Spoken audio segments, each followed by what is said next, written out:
Good afternoon. I hope you guys are having a wonderful day. It is Tuesday, and I told you guys I'd give you an update. In my last video, I was feeling very bad and actually got to feeling worse after the video. I thought I was kind of starting to be on the mends, but no, not really. So I ended up having more congestion. I developed a cough and just more symptoms kind of piled up, and fever kept going. So today is the first day that I haven't had a fever yet since last Wednesday. So it's almost been 7 days straight with a fever, and it's been taxing. It's been very taxing. I developed a new symptom yesterday, and that is I can't smell anything, nothing. And it's just really weird and kind of upsetting. And I couldn't figure out why last night, but you think, oh, your sense of smell is not that major of a thing, but you don't realize everything smells, and you don't realize that it does until it's gone. Just like when you walk outside, like a fresh breeze or just anything, you pick up your coffee mug and you don't realize you're smelling it as you put it up there, but then when you can't smell it, it's hard to describe. There's just no smell, so it's just really odd. Just like you've been robbed of something, which you kind of have. So, but there could be so much worse than that, and I am very grateful and very thankful that today I'm actually starting to feel alive. Today was the first day I got up and I actually cleaned my bathrooms.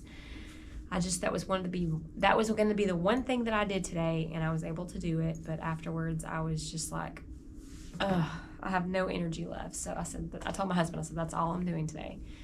And then I'm going to go down to my greenhouse, and I'm going to check everything out down here. I haven't been down here since last week, and my husband's been holding down the fort in here, and he's done a good job. Everything in here looks really good. And I knew it would. He knew what to do. I tried to describe to him which plants really needed the water and which ones could wait. So everything is looking pretty good. I feel like, it's going to take me a little while to get back to full energy and normal feeling and everything, but that's just part of my body healing, and I'm going to have to let it heal. And when I feel like I need a break, then I'm going to take one.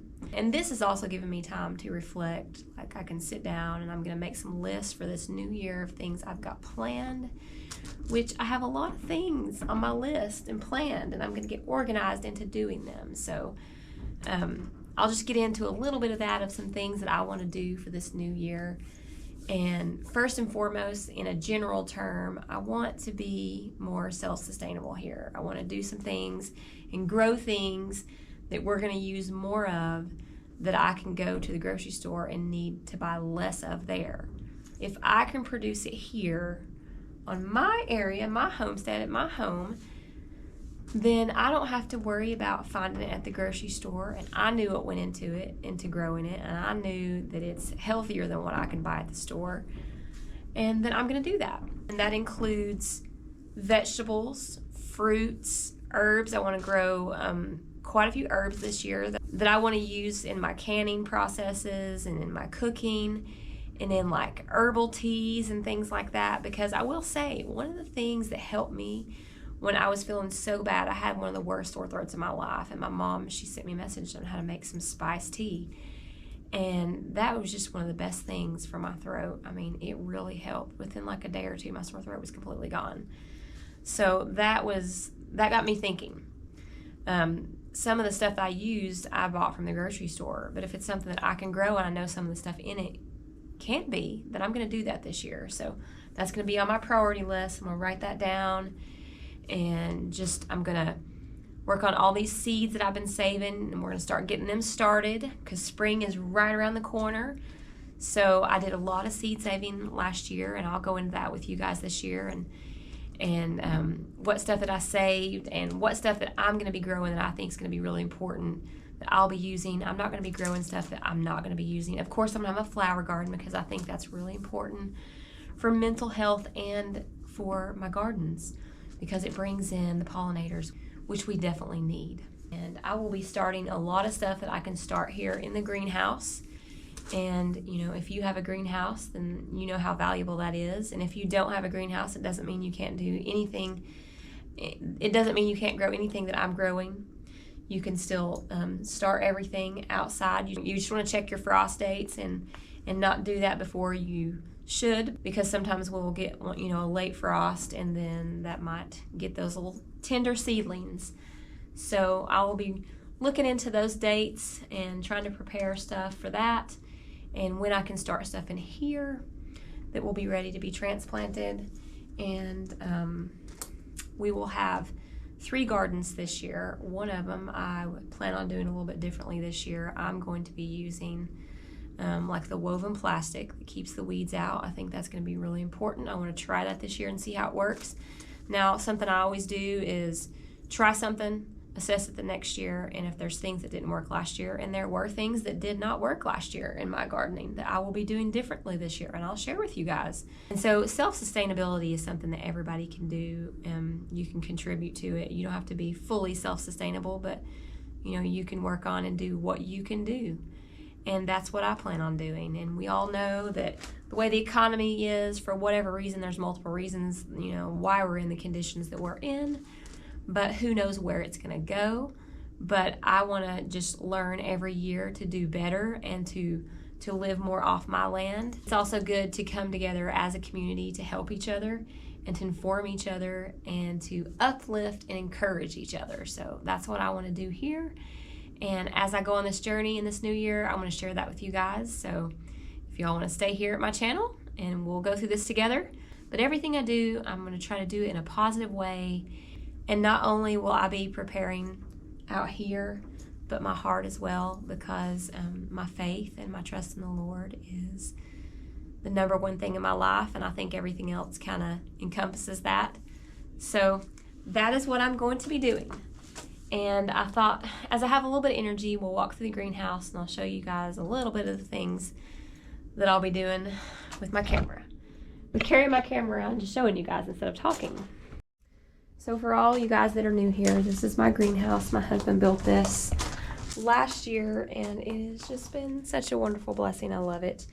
I have lots of different plants in here, some just for personal pleasure, and then, like I said, stuff that I'll be using for my garden and for food and things like that. I love succulents. I have a passion for them, so I have lots of them. I have tropicals. I like them too. My neighbor has them, so he kind of got me into those. And then I have a lemon tree. It's doing really good. It requires heat and a warm place though, so hopefully we'll have some. It has some lemons on it, so I'm hoping they're going to continue growing.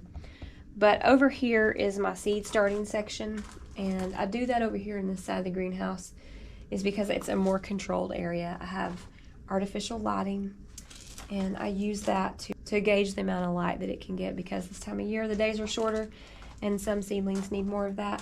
So I just keep everything over here. As far as that goes, and when they get big enough and they're not such tender little seedlings, I can move them to the other side of the greenhouse, because it's pretty much full sun all day long.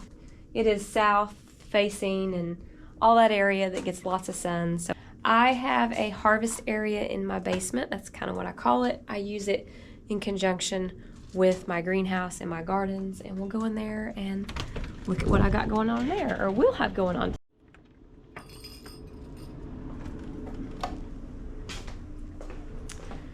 All right, this is my little harvest table over here that I keep like a lot of stuff from the garden, and I do need to clean in here. Y'all, I've been in bed for over a week. It's been crazy, kind of messy, but we're gonna work on getting things in order and organized. That's my goal. So this is my little harvest area table where I bring in all of my stuff from the garden, and I let things cure and sit here, and I'll hang them from baskets and stuff up here, like onions and garlic and stuff like that. And I have an aquarium in here which needs to be cleaned, which is a good thing, because everything that I get out of my aquarium, when I clean it, fish poop and all that good stuff, I use that to fertilize stuff in my greenhouse, and it works so good. And I keep canning supplies down here, some of my jars, and then I've got them in other places too. I'm still not got my voice back, y'all. I keep eggs, I keep all my gardening stuff, and then I do seed storage down here. So I have kept everything from my garden last year. It is all in here. I mean, I have seeds galore. I have Anytime I find seeds on sale, I buy them. I save seeds off of everything that I grow. Pumpkins, okra, beans, bell peppers, corn, tomatoes, you name it, it's here. Flowers, you name them, they're here. And the reason why I do that is, number one, if there was some sort of seed shortage for whatever reason, which last year it was hard finding some of these things. So I want to be self-sustainable. So I want to keep stuff off my own seeds. Now, it doesn't mean I won't go buy some more this year, but they're a backup. And they're saved from stuff that I like, that I grew, that worked really good. So I keep those going.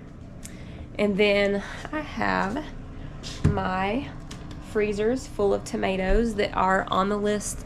I was actually going to be doing tomatoes this week, but because I was sick, I didn't. But we are going to be canning those and using them in various ways to get those out of my freezer. Salsa and tomato sauce are probably number one things. And I heard there was going to be a tomato shortage this year. So there's several things on a list you can look up that are predicted shortages this year, and tomatoes were one of them. But we're able to grow so many here, so fortunate. So I always put so many extra ones in my freezer to use for all kinds of canning things. I mean, you never know if this year wouldn't be a good harvest on them. I'll have extra ones. So I make all kinds of little things like pasta sauce, pizza sauce, salsa, regular tomatoes, diced tomatoes. There's just all kinds of things you can do with them. I use them in my soups, lasagnas, tacos, spaghetti, just all kinds of stuff. So very valuable thing. I love growing beans. I can as many beans as I can do.